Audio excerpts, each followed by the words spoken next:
Lindsey, I mean, just taking a look at these numbers here, assuming you believe that the company is actually going to hit these targets here, these are massive numbers. And I just want to put that into perspective for a second, because if you go back a couple of years ago, you were talking about a company with annual revenue of around $50 to $55 billion. They're now saying that from the hyperscalers alone, they're going to get $9 billion for the full year. What do you make of that?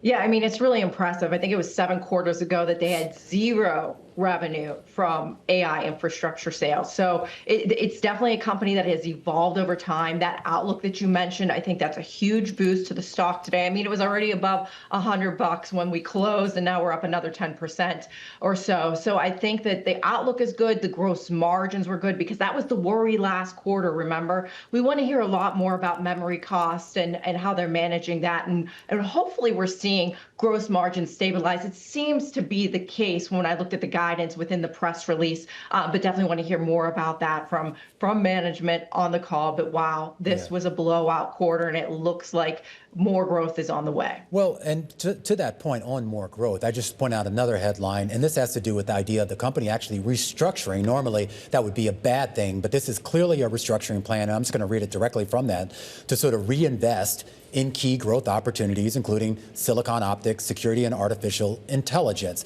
So this is a company, let's just face it, an old tech economy company, I should say, that apparently seems to have found a new lease on life here and appears to be going all in on it. It is going to lead to some charges in the short term, but as you see with the reaction in the shares up 14% in the after hours, investors seem to be pleased with that. You're pleased with that pivot?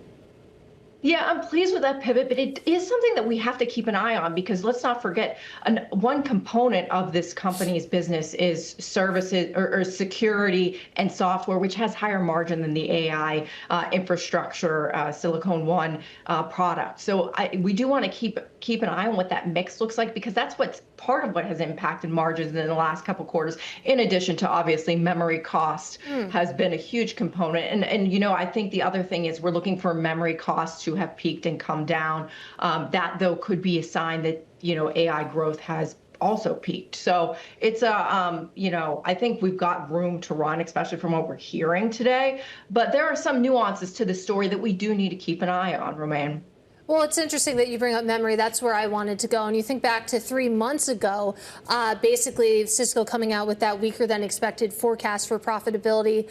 That was blamed on the shortages that they're facing in memory. And I just wonder, you know, for the environment more broadly, obviously this has been a great environment for some of those memory chip makers, but you know, the concern is out there that this could act as sort of a braking measure on this rally that we're seeing more broadly if you have more companies like Cisco, you know, having to crimp their forecast for profitability because they just can't get their hands on enough of it.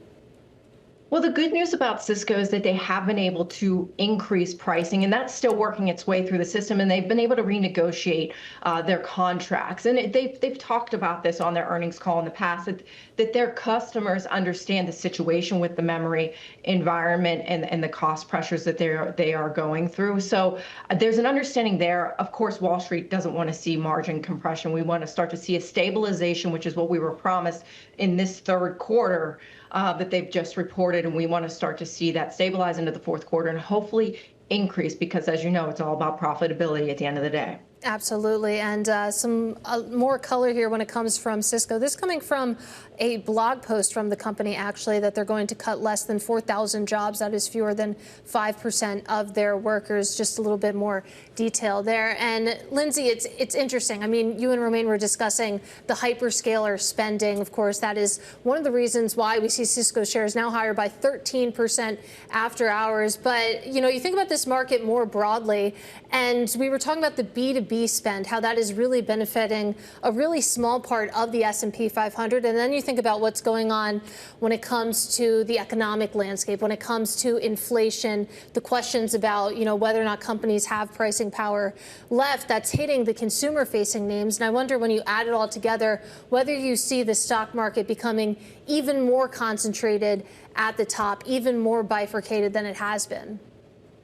Yeah, I mean, I see it as a K-shaped economy and a K-shaped market. I think investors over the last several years have turned to tech as a defensive growth play, is what I call it, because they have incredibly stable and growing earnings and sales growth. Also, these are the best margins in the industry, and they're also expanding at exponential rates.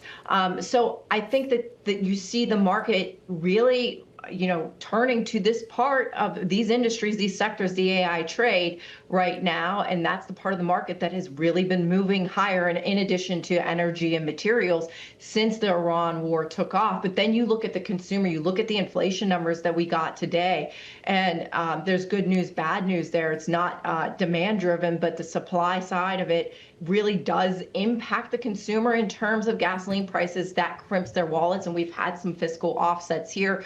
But the consumer cyclical sector of the market, the home building sector, if you looked at them today, the financials even are under pressure. And that tells a completely different story than what we're seeing, the excitement of AI and technology and communication services.